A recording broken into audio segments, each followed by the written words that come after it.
এ সেতু, ও কি রে তুমি কো আজকে মেলাগুলো কাপড় ভিজেছো? আর কইও না, বৃষ্টির জন্য তো কাপড়গুলো জড়ো হয়ে আছে, ধোবার পাইনি, না পা করছি ধুয়ে দিই। ও তাই কও, আমি কইছি কি রে আজকে মেলাগুলো কাপড় ভিজেছো? আজকে মনে মনে ভাবছি বৃষ্টি হোক যাই হোক আজ এগুলো ধুমুই, আর ভালো লাগিচ্ছে না ঘর থুতে। ও আসলে কি জানো, গ্রামের মেয়েরা অনেক শক্তিশালী হয়, তারা কাম কাজ করতে খুব পারদর্শী। ভালো করছো, আমাকে ডাক দিলো তো হলে নি, তোমাকে না কাপড় ধুয়ে দিয়ে সাহায্য করলে ভেনি। না, কি এমন কাপড় তোমার কাছে বেশি লাগতেছে? ও মেলাগুলো গ্রামের মেয়েদের কাছে এগুলো কোনো ব্যাপারই না, কাপড় ধোয়া, বুঝছো? ঠিকই কছো। আমার না সাইডে তোমার না কাপড় ধুয়ে না আগে দেই লারে দেই। থাক, লাগবে না, আমি দিচ্ছি।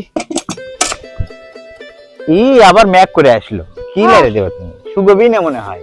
আমিও কাজে সাহায্য করি, কি করবো, আকাশে মেঘ করছে, কাম পাইনি, অনেকগুলো কাপড় ভিজেছে আজকে একদিনেই।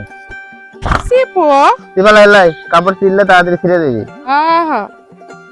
তাই বলে সিপা লাগবে না? আরো সকালে ধুয়ে দেওয়া লাগলে হেন।